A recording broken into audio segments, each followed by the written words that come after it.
So currently up to this book in the Peter James Grace series. There's a few more that have come after this now, but this is where I'm up to so far.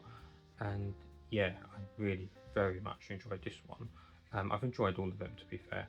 I think I particularly like some of the things in this one, which made the story really interesting. But before we go on to the story for this book, in case you were wondering, if you haven't read any of the previous Grace stories by Peter James, you absolutely can just dive in and read this one. It's got a self-contained mystery, self-contained storyline.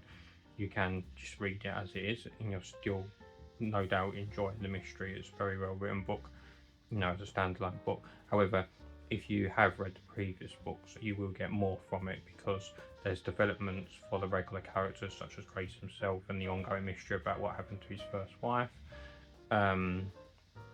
And there's references to past books, and yeah, just some more development for the regular characters. So you do get more out of it if you had read the previous books.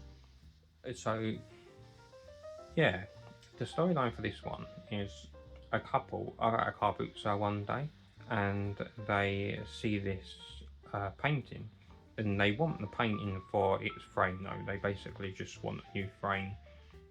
They like the frame, they're not really particularly keen on the painting itself. In fact, one of them finds it like a bit creepy, for example, but they take it back, they buy it, take it home. It's like really cheap, and they take it home just so that they can use this frame for the picture they want it for.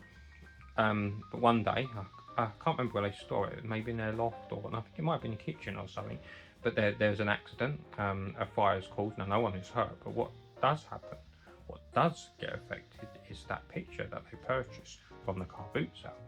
The picture, after the fire has attacked it and then the fire's died down, it has caused the painting that they could see on the surface to melt away, and underneath reveal another painting.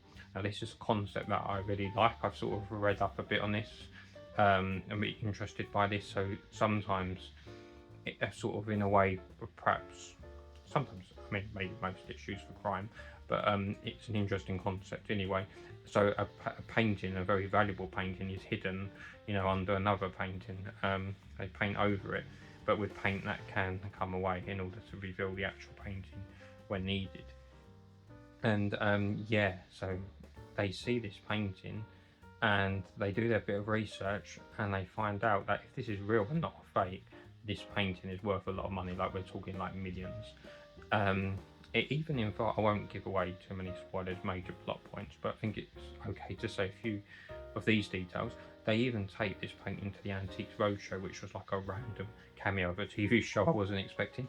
But yeah, they take it to Antiques Roadshow and get it valued, and yeah, the experts there seem excited by it. So yeah, it seems like they might have a very valuable painting.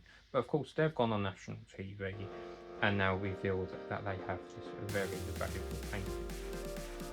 And unfortunately, some very dodgy criminal types have become interested, and they want this painting, including a very corrupt and very powerful a criminal who really wants this painting at, like, no matter what the cost is. So yeah, it's up to Grace and his team to get investigating, and I won't really give much more away on that, but yeah, it's all centering around this painting. Yeah, and it just this book just has some themes that I'm interested in. I like the concept of finding this really valuable painting out of car boot sale, the fact that the original painting was hidden, and then there's all this sort of whole world of forgeries that's going to happen in this storyline, without giving too much away. What's forged, what's been forged, what's real.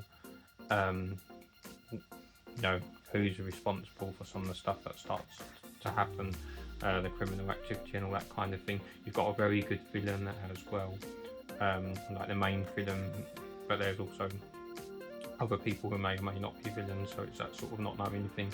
Yeah, it's a good story, really well told, just edge of the seat stuff, like good page turner really. I found the whole thing satisfying, so a good satisfying start to sort of lure you in. The middle's really like entertaining, and then the ending is, I think I was satisfied by the ending. I think it was good, well done.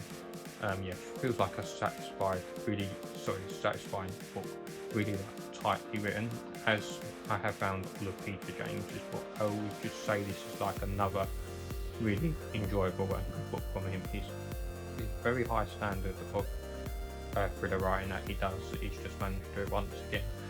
And yeah, I particularly enjoyed, as I say, the themes in this one. And of course, if you're perhaps a fan of writing, these books always carry that as an extra thing, because the books are always set in Brighton as well.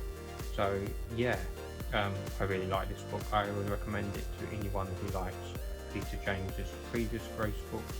If you haven't read any, then this is a really good one to start with, really.